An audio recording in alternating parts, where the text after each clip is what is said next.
is Chelsea and welcome back to my channel. For today's video, we're going over my February wrap-up.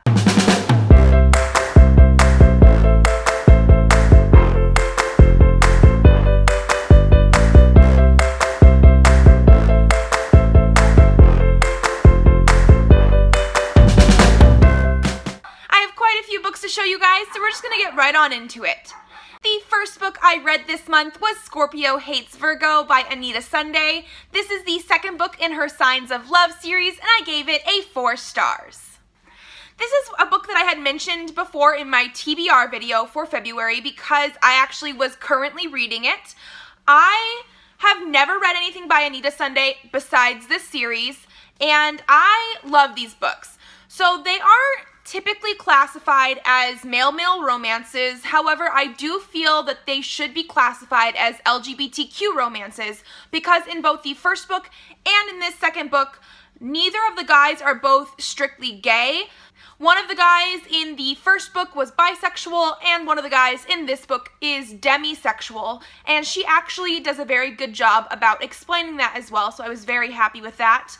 This book follows Percy and Cal. They are sort of friends, sort of enemies, and they have to get along after Percy's aunt, who he had lived with previously, had died. They are, I guess, across the street neighbors, and this is just a really, really good love story. It's a very sort of slice of life book. This is exactly what I would want to get myself out of my head and just read a nice, cute little book. I love this series by Anita Sunday. The third one is out, and I have not read it yet, but I think it might end up on my TBR for March. The next book I read this month was Fence, issue number 3. This is by C.S. Picot and Joanna the Mad, and I gave this 5 stars. I first discovered this on Joanna the Mad's Instagram because I do follow her, and I actually have followed her for a while because of her art style. I love the art style, and that goes for this comic as well. It is just super clean. I love everything about it. And with the comics, it's actually very dynamic as well, and so that lends itself a great service. But I had also read C.S. Picot's Captive Prince trilogy about a year or so ago, and liked that. This is a little bit different than that, but this follows our main character, Nicholas, and then our, I guess, second main character, Seiji. They go to a private school where they are hoping to become fencers. This is the 3rd issue in the comic series, and because it is a comic series, each issue is probably around 20 to 30-ish pages. So the story is a little slow going in the fact that we do have to wait between each issue. However, this issue here started more of the, I guess, action part of it because they are all going to be competing to be on the fencing team at their school because there's only a limited number of spots. And we have finally gotten to that part where they're going to actually be fencing. Nicholas has a rivalry with Seiji, and I'm very, very excited to get my hands on issue number 4. And then we have Mass Effect Discovery. This is by Jeremy Barlow, and I gave this 5 stars. This is a series of comics that have been bound up into one that follows our main character of Kandros. He is a character from Mass Effect Andromeda, and this series follows him before the events of Mass Effect Andromeda. I really, really liked his character in Andromeda, although he did not have a super big part, and so I was very happy about this series when it first came out. I actually really, really liked this one. It's hit or miss with me for some of the comic series based on either games, movies, or TV shows that I really, really like. This one had really, really great character development. I did not really have questions about why he was in Andromeda during the game because the people are there. Everybody that is in Andromeda is in Andromeda. But I really, really liked the character development that he went through during this series, and it showed us exactly his reason for going to Andromeda, and I empathized with his character so much. It was so well written. I also liked that there were some minor cameo appearances from characters from the very first Mass Effect trilogy, as well as some of the characters from Mass Effect Andromeda. Also, this art style is one that I really, really like. I'm not sure exactly if I've seen this one before or not because I believe some of the other Mass Effect graphic novels are different artists, but this one was really, really good. Vibrant colors, clean lines. I loved this one. And then we have Dragon Age Knight Errant. This is by Nunzio de Philippis. I hope I'm saying that correctly, but I also gave this 5 stars. This is a bind-up of comic issues that follows our main character, Vea, who is an elven knight errant. If you've ever played any of the Dragon Age games, you probably know that that is a little out of place because of the fact that elves are looked down upon by humans in that world, and so she is like the only elven knight errant. However, she's also a thief. These issues take place during Dragon Age Inquisition, and she ends up having to go and steal something back that was stolen from the Inquisition. It was a very, very good book. These ones, there's this one, Dragon Age Knight Errant, but there's also Dragon Age Mage Killer. They both take place during Dragon Age Inquisition. However, they don't follow characters that we know about during Dragon Age Inquisition. So when I first had learned about Mage Killer, I wasn't entirely too sure if I would like it or not because it's not characters that I have learned to grow and love. But these are so well done. The characterization is amazing. It's action-packed. I absolutely love this one. Gave it 5 stars, like, completely. The one benefit for this one that I believe is a little bit higher than Mage Killer right now is the fact that they did have a cameo appearance by Varric, who is one of my favorite characters from Dragon Age 2 and Inquisition. I just love this one. I also love these covers. So this is the Knight Errant cover, and this is the Mage Killer cover. They are absolutely gorgeous. If any other comics are going to be written like these, I am so going to pick them up as soon as I can. These are amazing. And then we have The Gentleman's Guide to Vice and Virtue by Mackenzie Lee. I gave this a 4.5 stars, very, very, very close to a 5-star rating. This follows our main character of Monty, his best friend Percy, and his sister Felicity as they go on a tour of the continent, which is something that happened way back in the day. But their tour ends up going awry and lots of crazy things end up happening. It turns into a different sort of journey. I really, really liked this. I didn't realize exactly where the book was going when I first picked it up, but I was so happy with the journey it took me on. I absolutely love the character of Percy. He was my most favorite character in this entire book. Felicity is a very, very good character as well, and the second book of this series is going to be The Lady's Guide to Petticoats and Piracy, which is going to follow Felicity, coming out in October. I'm very, very excited. But the main reason that I did not give this a 5 stars is actually the character of Monty. He had great character development over the course of the novel. He grew so much as a character. However, there were lots of times where I felt he was a little bit thick. Like, he should have understood certain things that were going on quicker than he did. And so it just, at certain points, it got a little bit unbelievable for me personally. I loved that he grew with the story, but at times I was just a little frustrated with the character. But overall, I absolutely love this book. It was so good. I believe it lives up to the hype that I had been seeing on BookTube, and so I'm very, very happy that I picked it up. The next book that I read this month was Unconventional by Rebecca Royce. This book I gave a 1 star out of 5.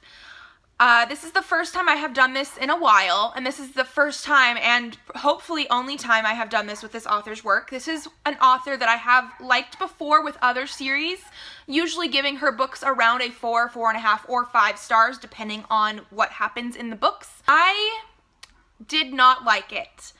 This is a reverse harem story. I do not read romance books for the erotica. I mostly read for story and character development, and I thought both of those were lacking in this book.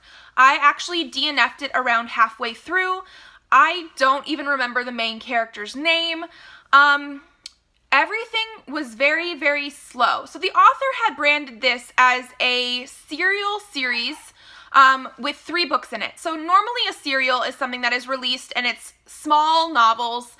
I know Stephen King had done it before with The Green Mile. Each book was around maybe 100 pages, if that, and they were released once a month until the story was complete. This book was almost 200 pages, which is a little bit long for a serial, and I believe that was part of the reason why nothing was really happening. The whole half of the book that I ended up reading, nothing happened. It took place over maybe a day or two, and there was no conflict. There was nothing going on. There was pretty much just exposition with the characters, and I would not have minded that as much, except for the fact that there was no character development that I could see either. All the characters fell flat. I felt that there was a lot of dialogue. It was a very dialogue-heavy story. We weren't getting a lot of descriptions. And then in the dialogue, the characters would just sort of have word vomit. One of the guys would be around the girl, and the very first time he got her alone so he could talk to her, he started spouting out his entire, dark past. And that's not the kind of stuff that you talk about the first time you get to sit down and talk to somebody. It was just that kind of stuff was happening so quickly. I also felt that the main character was very juxtapositioned. She would act one way, and then in her brain, her thoughts would be completely different. And I can understand that a little bit if there was a reason for it, but it was all the time. It was a lot. There was also times where she would say something in her head, and then it would come out her mouth. So it was very repetitive as well. This author has been releasing almost one book a month for a while now, and I feel like that is a little bit too much. Even for an independent author who releases her own books, that might be part of the reason why I did not connect to this story. I will read the other series that I like from her, and I am still open to other books by her as well. But at least this series, I could not even get through the first book. And so I was quite disappointed that I even picked it up in the first place. But I'm hopeful for her other books.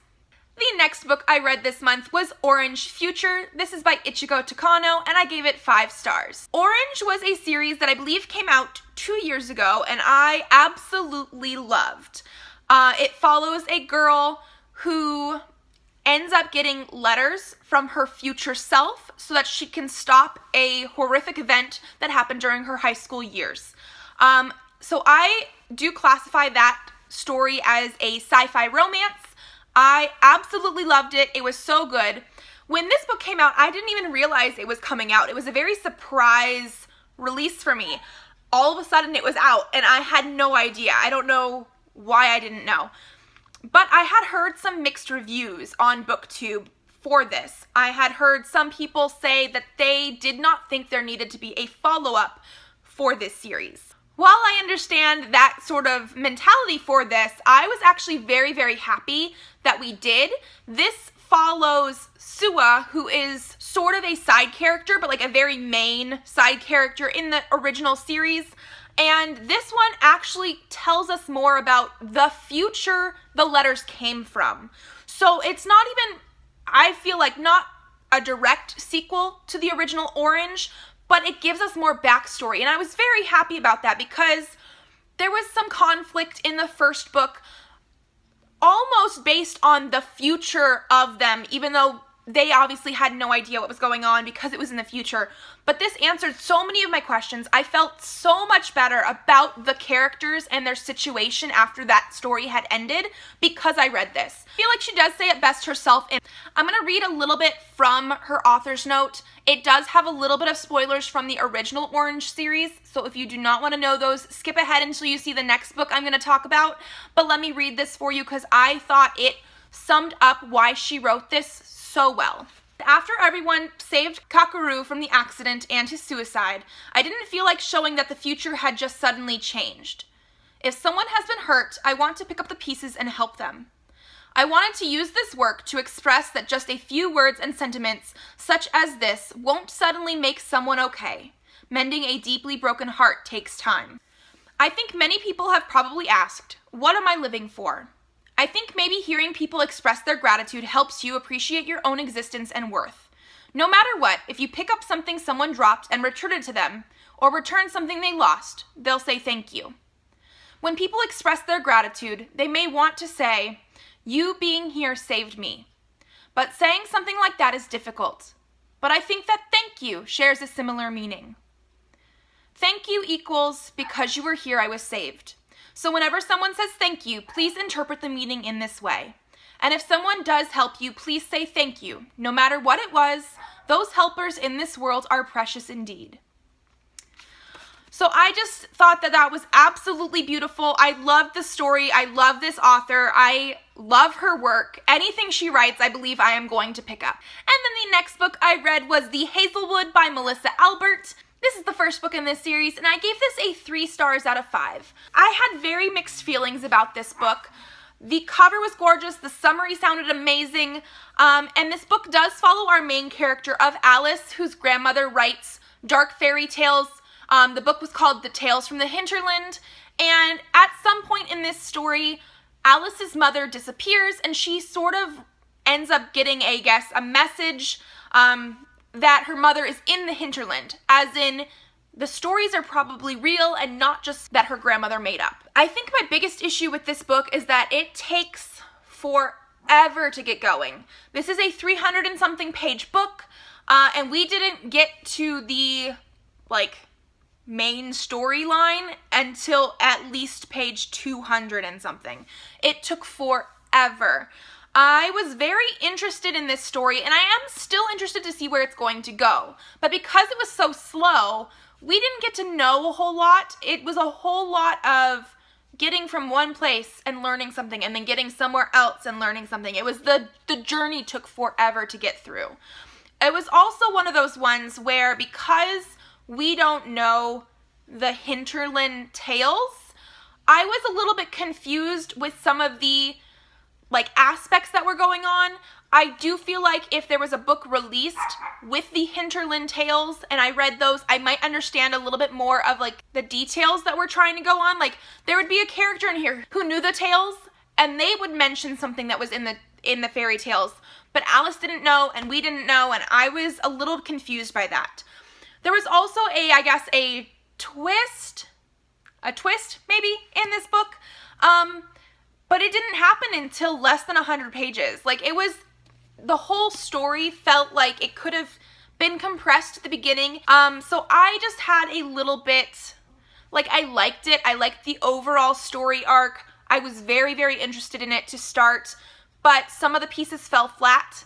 And so I am still interested to read the second book, although I'm curious to see where the second book is even going to start, because I felt this book wrapped up pretty nicely as a standalone book. I gave it 3 out of 5 stars. It just didn't quite hit all the marks that I thought it was going to, and so I was a little disappointed in this book. And then I also read, and by that I mean reread, Briar by Ripley Proserpina. This is the first book in her Midnight's Crown series. I gave this a 5 out of 5 stars. The second book just came out recently, and so I wanted to do a reread of this first book before I started the second book. This is a reverse harem story that does it right for me. I gave it 5 out of 5 stars. This is a paranormal romance with vampires, and so it does have some sort of cliche moments. They actually diss Twilight a little bit with the glittering thing, so I like it when books have a little bit of that kind of humor. However, there's also some really, really good aspects to it. So one that I really, really liked is that Briar, the main character, has EPP, or she has a condition where she is allergic to the sun. I do not personally know the science to this, but I do feel like based on what I read, the author did her research. It felt very believable. And again, I don't know if this is correct. If it's not, and if somebody knows, please let me know. But I thought it was believable. Also, I liked the characters. Not only the character development between each character, but their relationships. So one thing that I've noticed in romance novels, or even in the reverse harem subset of romance, is that the main focus will be on the main female character and then the love interests. That's great. You do want some chemistry between the characters when it's a romance. However, one other thing that I really love is the fact that Ripley never fails to make sure that all the characters have relationships with each other as well. And I don't mean this in a romantic aspect. They are like brothers to each other, and she made sure to make us realize how their friendship relationship was. She gave us a real tangible relationship between family members. as well as the romantic relationship. And one thing I really love, because I do love paranormal romance, she keeps these characters real. Some of the characters are vampires, but they feel like real people, except for that one fact. I absolutely love this author. She's one of my Instabuy authors because she's really, really good at telling a story with people that feel real. Even though there is a fantastical element to it, she keeps everything else real and connected, and I love it. As you guys can probably tell, this is me inserting a clip because I finished another book after I had already filmed my wrap-up. I finished Shadow of Thorns. This is the second book in the Midnight Crown series by Ripley Proserpina. I gave it a 5 out of 5 stars. I probably just talked about Briar, which was the first book in that series, and this was a great follow-up. We got lots of good relationship building, and we got lots of friendship building. There was good backstory on the vampire characters. I was very, very interested during the whole book. I think I read it within a 24 to 48 hour period. I'm not entirely sure exactly how it was because of work and everything, but it was amazing. We were introduced to the big bad at the end of the first book, and so this book did have some great action-y sort of sequences as well. Overall, this was a great book. It is classified as a paranormal romance, and I do feel like she did a really, really good job making sure that we had enough like paranormal fantasy adventure elements and the romantic elements. It was amazing. I cannot wait for the third one already because we did end up sort of on a cliffhanger, but it was great. And so that's it. Those are all the books I read this month. If you liked this video, give it a thumbs up to let me know. Let me know in the comments down below what you guys are reading this month, and if you have any recommendations for me, I would love to know what you guys are reading and if I should read it as well. Subscribe to this channel if you would like to see more of my videos. I will have a new video up on Monday, so I will see you then.